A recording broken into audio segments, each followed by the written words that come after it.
¿Cómo están? Muy buenos días. A ver, vamos a continuar con la clase que habíamos dejado el día lunes, ¿no? Nosotros estábamos hablando acerca de lo que es el sistema circulatorio. Hemos visto el corazón, cuáles vienen a ser sus estructuras. También estábamos viendo acerca de las arterias y de las venas, la comparación que se puede hacer entre estos dos, ¿no? Y justo nos habíamos quedado en los capilares, que vienen a ser los vasos sanguíneos más finos, más pequeños, y en los cuales pues a través de sus paredes puede pasar los nutrientes, lo que es el oxígeno, el dióxido de carbono, ¿no? Y en donde se produce pues el intercambio de muchas sustancias, ya a nivel renal, a nivel respiratorio y a nivel intestinal, ¿ya? Muy bien. Entonces, ahora vamos a seguir avanzando para poder ver cómo viene a ser, en este caso, las arterias y las venas, ¿no? Nosotros hemos visto, pero las capas que conforman, por ejemplo, las arterias, vienen a ser tres principalmente. Por eso es que si es que se quedara sin sangre, lo que es el sistema cardiovascular, las arterias son las que permanecerían pues de una manera intacta, no se volverían aplastadas, sino que mantuvieran su forma, ¿no? Porque tienen tres capas en las cuales tienen la túnica íntima, o sea, la parte interna, la túnica media y la túnica adventicia que viene a ser la parte externa. Ahora, en la túnica íntima, o sea, en la parte interna, está conformada por tres capas: el endotelio, la membrana basal y la membrana elástica interna. Elástica, miren, es elástico. Las arterias tienen esa propiedad que pueden contraerse y dilatarse, ¿no? Por eso es que en ellas se puede sentir el pulso. En la túnica media está conformada por una capa muscular y una capa elástica externa más. Y bueno, pues la túnica adventicia, que es la que está por fuera. En cambio, las venas están conformadas, si bien es cierto, por las mismas tres capas, túnica íntima, media y adventicia. A diferencia de esto, está conformada en la parte interna por el endotelio y la membrana basal, ¿no? Muy bien, ya está. Pero otra característica que los diferencia viene a ser el hecho de que existen válvulas. ¿Por qué estas válvulas se presentan a lo largo de estos vasos sanguíneos? Porque esto va a permitir o impedir más claramente las, de que la sangre vuelva a retornar, ¿no? Regrese. ¿Cuáles vienen a ser las arterias principales? Y esto ustedes lo deben haber visto en primeros auxilios. ¿Están llevando, creo, o no? No llevan todavía primeros auxilios, ¿verdad? No, mis, Ya, bueno, entonces lo van a ver más adelante en el siguiente ciclo, lo más probable. Y bueno, las arterias que nosotros siempre las destacamos porque se pueden palpar con mayor facilidad a lo largo de nuestro cuerpo. Primero empecemos desde la parte cefálica. Viene a ser la arteria temporal. ¿Esta dónde se encuentra? Se encuentra a nivel de la 100, ¿no? Al costado de ustedes de su globo ocular, al costado de su ojo, ahí al costado en la 100, ahí van a poder palpar la arteria temporal, ¿no? Recuerden que a pesar que las arterias vienen a ser vasos sanguíneos profundos, pero de todas maneras se puede sentir la onda pulsátil o sea, el reflejo que hace el corazón al momento de contraerse y relajarse, ¿no? Ese pulso se va a sentir en la arteria, por eso es que se le llama pulso arterial. Después también vamos a sentir la arteria facial, esta donde se encuentra a los lados de las mejillas. Desde en esa zona donde se encuentra la raíz de la nariz, ¿no? Donde viene a estar el tejido que nosotros tenemos en a los lados de nuestra nariz, a los lados, ahí se va a sentir la arteria facial. Después tenemos la arteria carotidia que se encuentra en el cuello y nosotros la podemos palpar. Ojo que al palpar nosotros tenemos que realizarlo con los 2 dedos o hasta 3 dedos, el dedo índice, el dedo medio y el dedo anular. Nunca con el dedo pulgar porque tiene su propio pulso y podríamos confundir el pulso de las arterias con el pulso de nuestro dedo pulgar, ¿ya? Otro viene a ser la subclavia. ¿Qué significa subclavia? Que se encuentra debajo de la clavícula, donde se puede sentir especialmente en las personas que son de contextura delgada, ¿no? Después tenemos la arteria axilar que se encuentra en la axila. Tenemos la arteria braquial que se encuentra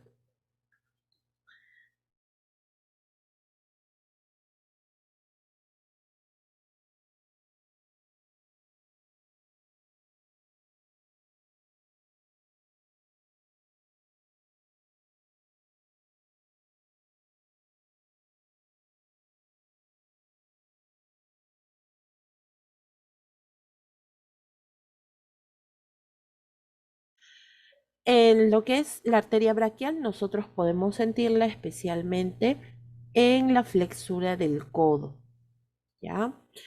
Donde donde está la articulación del codo, en la parte anterior, ahí podemos sentir la arteria braquial.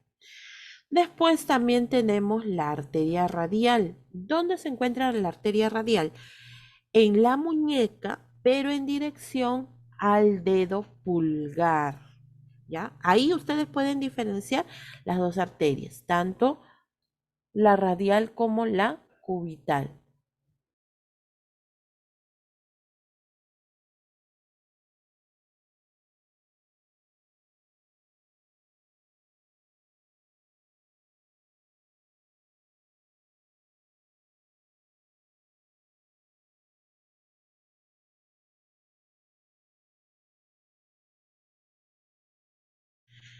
En la arteria radial, como les decía, se encuentra en la muñeca, pero en dirección al dedo pulgar.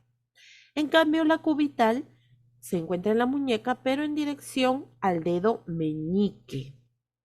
¿Ya? Ahí nosotros podemos encontrar. Muy bien. Después también vamos a sentir o vamos a encontrar la arteria femoral.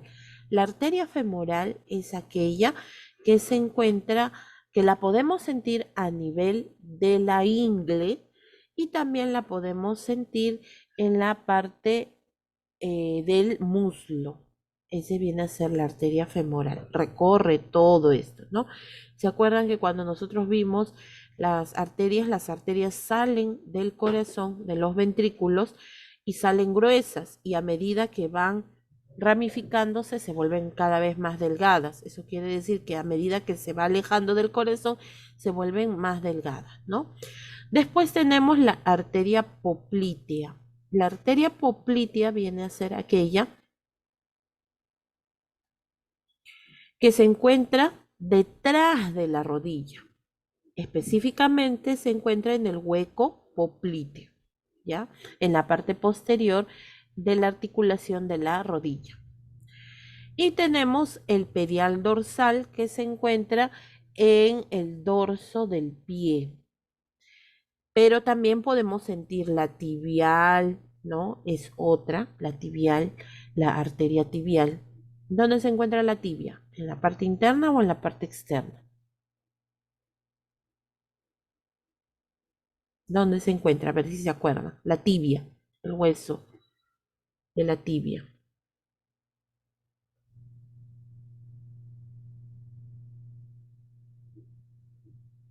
Interna, Miss. Ajá, muy Sí, está, bien. Miss. Claro, aquí se encuentra. Entonces, por eso es que esta arteria se llama de esa forma, ¿no? La arteria tibial. Muy bien. Eso, o sea, hay más arterias, pero esas vienen a ser las principales donde se puede encontrar el pulso arterial que nosotros podemos palpar con mayor facilidad.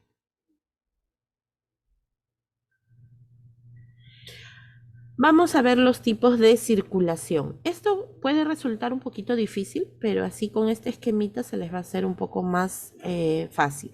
Acuérdense que lo que está graficado con rojo viene a ser la sangre oxigenada y lo que está con celeste viene a ser la sangre desoxigenada, ¿ya? Empezamos. Acuérdense que aquí se encuentra el corazón y están sus 4 cavidades, ¿no? Vamos a empezar por la circulación menor. Vamos a empezar aquí. ¿Por dónde empieza? Miren, ¿ah? Vamos a empezar por por el ventrículo, ¿ya? La sangre, ¿por dónde sale? Estamos hablando del corazón derecho. Primero, aquí está su leyenda, ¿no? Primero sale del ventrículo derecho, llevando el dióxido de carbono a través de la arteria pulmonar y llega a los pulmones, ¿no? ¿Ya? Acuérdense. Primero empieza, sale la sangre del ventrículo derecho, pasa por la arteria pulmonar, porque acuérdense, los que están abajo, los que salen de los ventrículos son arterias, no se olvide. Arteria pulmonar llega a los pulmones eliminando el dióxido de carbono, ¿no? Acuérdense que la circulación y la respiración se relacionan, tienen mucho que ver. Después, cuando la persona respira y toma oxígeno, llega a los pulmones y pasa ese oxígeno a la sangre a través de la vena pulmonar, llegando hacia la aurícula izquierda. Esa viene a ser la circulación menor. ¿Por qué se le llama menor? Porque es más pequeño el trayecto, ¿no? Volvamos entonces a explicar. La sangre desoxigenada, sin oxígeno, o sea, transportando el dióxido de carbono, sale del ventrículo derecho, pasa por la arteria pulmonar y lleva esa sustancia, ese dióxido de carbono, hacia el pulmón, expulsándolo. La persona cuando respira, inhala oxígeno, ese oxígeno llega a la sangre pasando por por lo que es la vena pulmonar y llega a la aurícula izquierda. Listo. Hasta ahí. Miren, ¿ah? Empieza del ventrículo derecho y termina la circulación menor en la aurícula izquierda. Muy bien. Ahora vamos por la circulación mayor. Aquí ya se encuentra la sangre con oxígeno.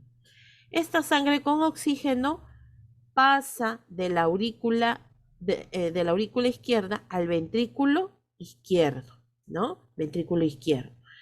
Sale esta sangre con oxígeno a través de la arteria aorta. Esta es la arteria aorta y la arteria aorta se va ramificando, llevando la sangre con oxígeno a todos nuestros órganos. Lo lleva hacia el estómago, hacia el intestino, hacia el hígado, hacia el cerebro. En conclusión, lo lleva a todas nuestras células. ¿Ya? Y después que ya llevó a las células, recoge la sangre desoxigenada a través de la vena cava y lo regresa nuevamente al corazón hasta la aurícula derecha. y vuelve a empezar todo de nuevo. ¿Ya? Entonces, ahora sí, completo. Sale la sangre sin oxígeno a través del ventrículo derecho, a través de la arteria pulmonar. Llega a los pulmones, se produce el intercambio gaseoso entre el oxígeno a la sangre, es llevada por medio de la vena pulmonar hacia la aurícula izquierda. De esta aurícula izquierda, la sangre con oxígeno pasa al ventrículo izquierdo, llega hacia la arteria aorta, lo lleva a los órganos y a las células y después recoge nuevamente la sangre sin oxígeno a través de la vena, de lo que es la vena cava, y llega hacia la aurícula derecha. Y así empieza todo de nuevo, ¿ya? Esa es la circulación. Así se produce la circulación en nuestro cuerpo. ¿Alguna pregunta? No, Miss.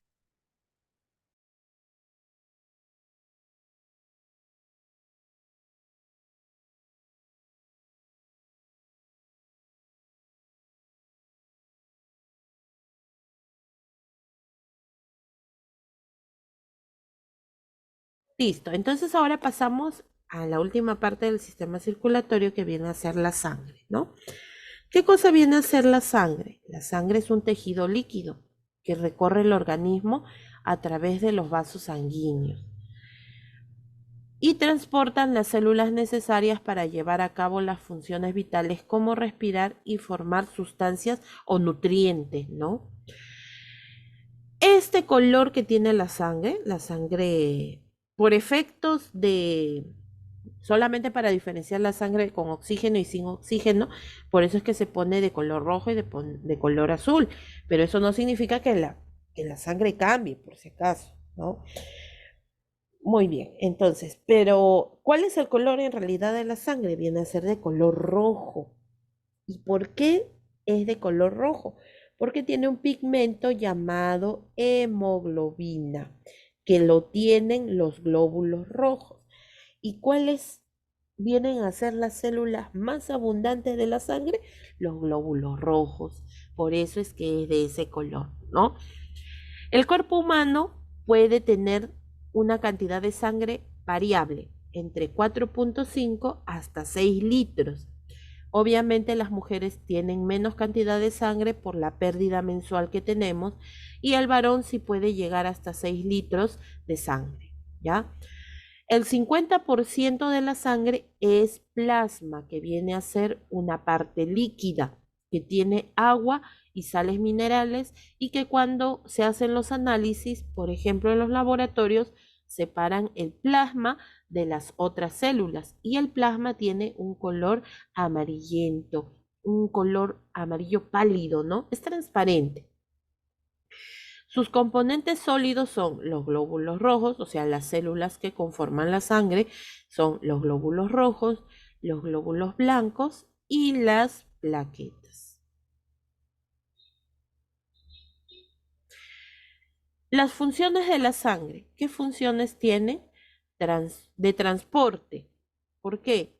Transporta el oxígeno y el dióxido de carbono en el sistema respiratorio, ¿no? Los gases respiratorios, transporta. Las sustancias nutritivas, ¿hacia dónde? Del sistema digestivo. Y las sustancias excretoras que salen a través de los riñones, ¿no? Por ejemplo, en la orina. Muy bien, entonces transporta todo esto. También tiene una función reguladora. ¿Por qué? Porque tiene dentro de la sangre también circulan las hormonas que son segregadas por el sistema endocrino que ya nosotros lo hemos visto. También regula nuestra temperatura. Cuando los vasos sanguíneos se contraen, o sea, se vuelven pequeños, la temperatura aumenta. En cambio, cuando estos vasos sanguíneos se dilatan, o sea, se abren, la temperatura baja. ¿Ya? De protección, perdón, también el pH, ¿no? Ya nosotros también hemos hablado del pH. El pH normalmente de la sangre es neutro. Protección, también. ¿Por qué? Tiene una función protectora porque gracias a las plaquetas se produce la coagulación. Entonces, ¿qué protege? Nos protege del sangrado, nos protege de las hemorragias. Y también tiene una protección inmune porque dentro de la sangre tenemos los glóbulos blancos que pertenecen a nuestro sistema inmunológico. ¿Ya? ¿Hasta aquí alguna duda?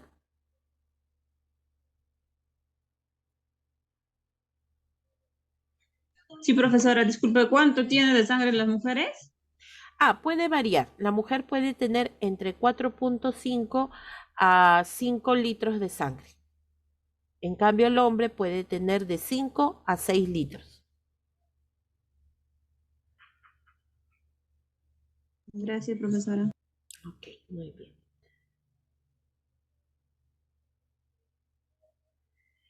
Hematopoiesis. Vamos a hablar un poquito de esto. ¿Qué cosa viene a ser la hematopoiesis? La hematopoiesis viene a ser el proceso por el que se desarrollan las células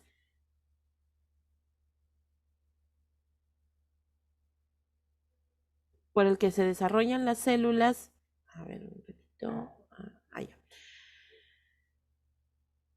Las células sanguíneas maduras a partir de las células precursoras. Ojo, ¿qué viene a hacer eso? Nuestros huesos, ¿se acuerdan cuando nosotros vimos el sistema óseo? Tiene en el interior la médula ósea. Y esta médula ósea es la que produce las células de la sangre. O sea, aquí nacen. Por eso dice, la hematopoiesis viene a ser el proceso por el cual se forman las células maduras, pero aquí viene a ser el origen, ¿no? En la médula ósea, especialmente de los huesos grandes, de los huesos largos. Por ejemplo, ¿qué huesos producen las células sanguíneas? El hueso de la cadera, los huesos largos como el fémur, ¿no? De la médula ósea provienen estas células, los glóbulos rojos, los glóbulos blancos. Ojo que los glóbulos blancos nosotros estamos hablando de manera general, pero los glóbulos blancos pueden ser diferentes. Tenemos glóbulos blancos, son de diferentes tipos, los linfocitos, los monocitos, los eosinófilos, los basófilos, los neutrófilos, y cada uno de ellos cumple una función diferente, ¿no? Y también tenemos las plaquetas, ¿ya? Entonces, hematopoiesis viene a ser la producción de células sanguíneas a raíz de la médula ósea.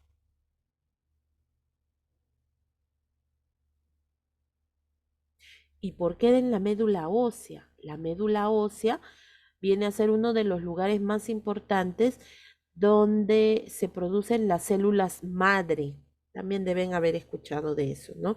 Las células madre. Muy bien. Lugares donde también ocurre la hematopoiesis, o sea, donde también se pueden producir células sanguíneas aparte de la médula ósea. Tenemos, por ejemplo, el hígado. Aunque ustedes no lo crean, el hígado no solamente tiene una función digestiva, sino que también produce los glóbulos, perdón, las células sanguíneas, ¿no? Tenemos también el vaso. El vaso viene a ser un órgano que pertenece al sistema linfático y que es muy parecido a un riñón, parecido, ¿no? Tiene una ligera semejanza. El vaso es el que se encuentra en el flanco izquierdo, ¿ya? En el flanco izquierdo, ¿se acuerdan de los cuadrantes?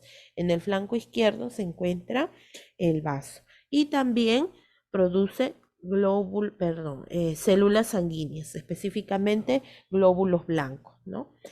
Otro vienen a ser los ganglios linfáticos, no confundir las amígdalas nada más con los ganglios linfáticos.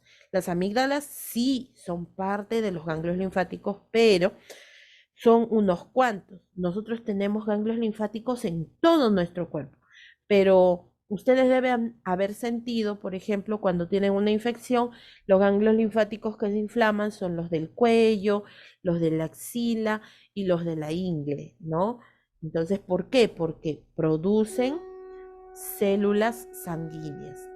Y también el timo. El timo viene a ser un órgano que se encuentra cerca del esternón y se forma entre el segundo y el séptimo mes de vida intrauterina, ¿no? Ahí, más o menos. ¿Cómo está conformada la sangre? La sangre está conformada por dos partes muy importantes. Una que es la parte sólida y otra que es la parte líquida. La parte sólida viene a ser conformada por las células sanguíneas, o sea, glóbulos rojos, glóbulos blancos y las plaquetas. Y en el caso de lo que viene a ser la parte líquida, está conformado por el plasma, ¿ya? Y aquí lo pueden ver. 55% del volumen de la sangre es plasma, un 1% es de leucocitos y de plaquetas y el 45% del resto viene a ser de eritrocitos, o sea, de glóbulos rojos, ¿no? Tienen otros nombres, los glóbulos rojos se les conoce como eritrocitos, ¿no? A ver, o también se le conoce como hematíes. Tenemos las plaquetas o también conocidas como trombocitos. Y los glóbulos blancos también son conocidos como leucocitos.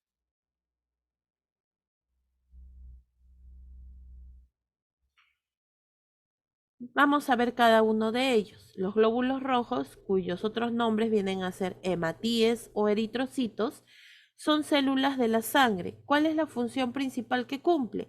Transporta el oxígeno desde los pulmones hacia los diferentes tejidos de nuestro organismo, ¿ya? Esa es la función principal. ¿Cuáles son sus valores normales? Los valores normales son, en el hombre puede variar entre 4.5 a 5 millones de glóbulos rojos por milímetro cúbico. En la mujer es de 4 a 4.5, menos. ¿Y por qué creen ustedes?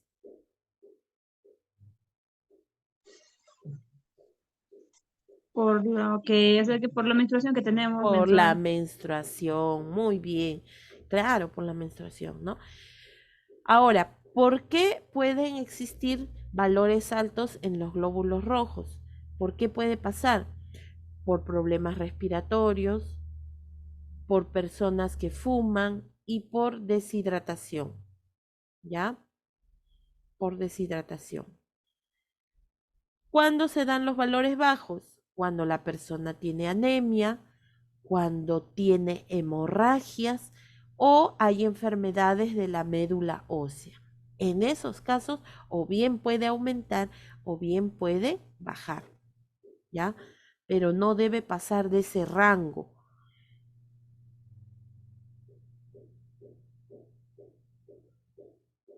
La hemoglobina es parte de los glóbulos rojos, ¿no?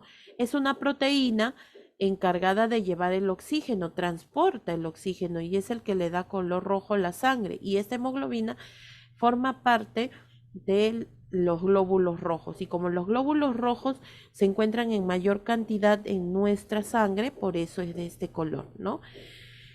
Los valores normales de la hemoglobina tanto en el hombre como en la mujer. En el hombre, como ustedes ya han mencionado, por cuestiones fisiológicas, por la misma menstruación que tiene la mujer, entonces la hemoglobina viene a darse en el hombre de 13 a 18. Tienen pues un valor bastante elevado, ¿no? 18 gramos por decilitro. En cambio, en la mujer puede variar de 12 a 16. No tiene que bajar ni tiene que aumentar demasiado, ¿ya? ¿Por qué puede haber de repente problemas en estos valores? Por defectos genéticos de repente, por alteraciones de la combinación de la sangre, por anemia o por poliglobulia. Anemia, déficit de hemoglobina. Poliglobulia, aumento demasiado de la hemoglobina y es peligroso, ¿no? También cuando aumenta más del valor normal, porque la sangre puede formar coágulos o trombos, ¿ya?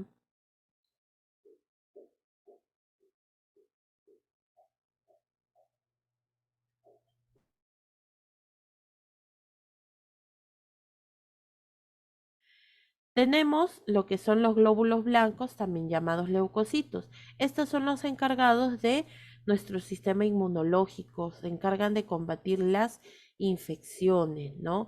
Los valores normales son de 4.000 o 5.000, que es el valor mínimo, y pueden llegar hasta 10.000 por milímetro cúbico, ¿ya?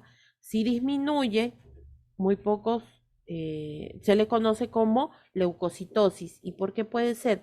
Por infecciones bacterianas, ¿no? Por inflamación, por de repente por algún tipo de cáncer. Perdón, leucocitosis es cuando aumenta, cuando es más de lo normal. Perdón, me equivoqué. Leucocitosis es cuando aumentan, los glóbulos blancos aumentan. ¿Y por qué aumentan? Porque detectan algún tipo de problema, ¿no? Algún tipo de alteración en nuestro cuerpo.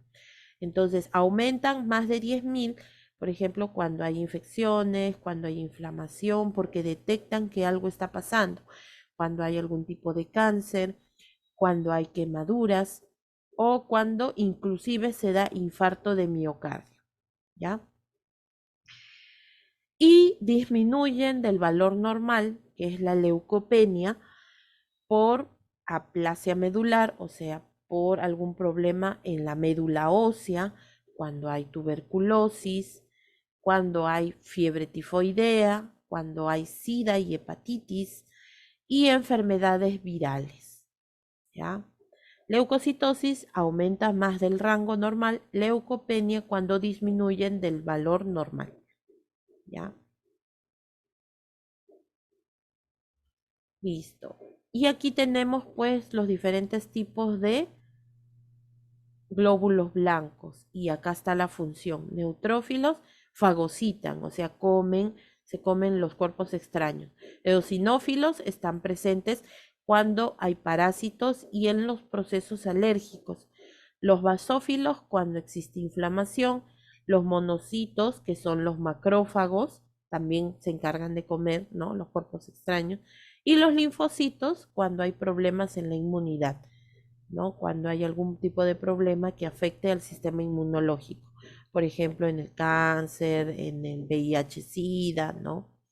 En la tuberculosis. Y tenemos lo que son las plaquetas llamadas también trombocitos. Es la que ayuda a coagular. Ojo, aquí no coagula sola. Las plaquetas no coagulan por sí solas, sino que se ayudan con una proteína que se llama fibrina. Acuérdense, fibrina. Gracias a esta fibrina, las plaquetas se pueden unir y pueden formar la costra, ¿no? Y así se forma la coagulación. Evita que la persona tenga hemorragias. Los valores normales varían entre 150.000 a 450.000 plaquetas por microlitro, ¿ya? Por microlitro. ¿Cuándo, en qué casos puede aumentar más de lo normal estos trombocitos? Puede ser por anemia por déficit de hierro. Ojo, no tiene nada que ver con los glóbulos rojos, ¿no?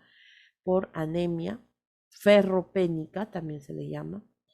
O por el síndrome nefrótico, problemas a nivel del riñón. Cuando hay una trombocitopenia, o sea, disminuyen menos de lo normal. Cuando existe una destrucción aumentada de las plaquetas, cuando hay metástasis, o sea, el cáncer ha avanzado y ha abarcado otros órganos, por drogas o por autoinmunidad, ¿no? Enfermedades autoinmunes. O sea que se atacan, el mismo sistema inmunológico se ataca a sí mismo, ¿no? Entonces se descontrola y por lo tanto los trombocitos disminuyen. Y por último el plasma, que ya les había mencionado, que es conforma el 55% de la sangre, ¿no? Muy bien. Y esta es la actividad que ustedes tienen para hacer. Ojo, tienen plazo hasta la 1 de la tarde para poder entregarlo en el Classroom. Van a investigar los tipos de sangre, tipos de RH y la compatibilidad entre ellos. ¿Ya? Acuérdense, eso es lo que ustedes tienen que investigar. Y un dibujo del corazón indicando sus partes, las aurículas, los ventrículos, qué venas, qué arterias salen, cuáles vienen a ser sus válvulas, tanto entre la aurícula y el ventrículo y las válvulas que salen de las arterias, ¿ya? Indicando sus nombres, señalando. Esas dos, esas dos actividades las van a realizar en el Classroom. Tienen hasta la 1 de la tarde para poder entregarlo. ¿Ya? Lo va a programar Miss. Sí, sí, sí. En estos momentos ya lo estoy habilitando para que ustedes puedan hacerlo, ¿ya?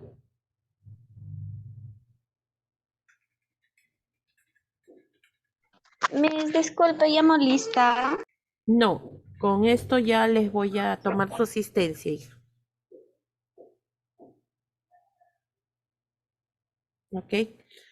Listo. Muy bien. Miss, ¿a mano o puede ser en Word? No, a mano. No, en Word no voy a revisar. A mano, tiene que ser a mano, ¿ya? Porque es algo pequeño, no es algo muy grande. De repente lo que les va a demandar un poquito más de tiempo va a ser quizá lo que viene a ser el dibujo, pero la otra actividad sí es pequeña nada más, no es tan amplia.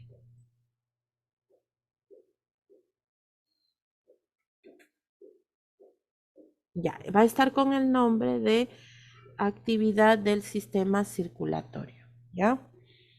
Listo. A ver, fíjense en su Classroom y ahí van a poder apreciar, ¿no? Ahí está lo que yo estoy mostrando también en la diapositiva.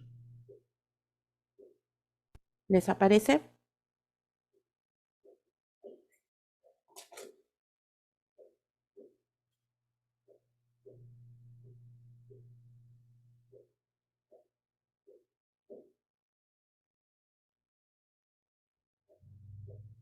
Listo. Entonces, ya está en el Classroom, ya pueden iniciar su trabajo. Acuérdense, tienen hasta la 1 para poder presentar, ¿ya? Muy bien. Ahora, en horas de la tarde, les voy a estar enviando la lista de a quién le corresponde cada parte del sistema digestivo para que pueda exponer a partir de la próxima semana, ¿ya? Al grupo lo voy a enviar. Y el día miércoles voy a evaluar lo que es el tema del sistema circulatorio. Muy bien. Listo, chicas. Entonces nos estamos encontrando el día lunes. ¿Alguien tiene alguna pregunta antes de finalizar? Sí, profesora, disculpe una consultita. Profesora, ¿hay más de 4 tipos de sangre? Sí. No, solamente son 4 grupos, nada más. Ah, ya, gracias. Ajá, ok. Listo, muy bien. Nos vemos, chicas. Cuídense. Fue un buen término de semana. Cuídense, Miss, Miss. cuídese. Igualmente, cuídense también.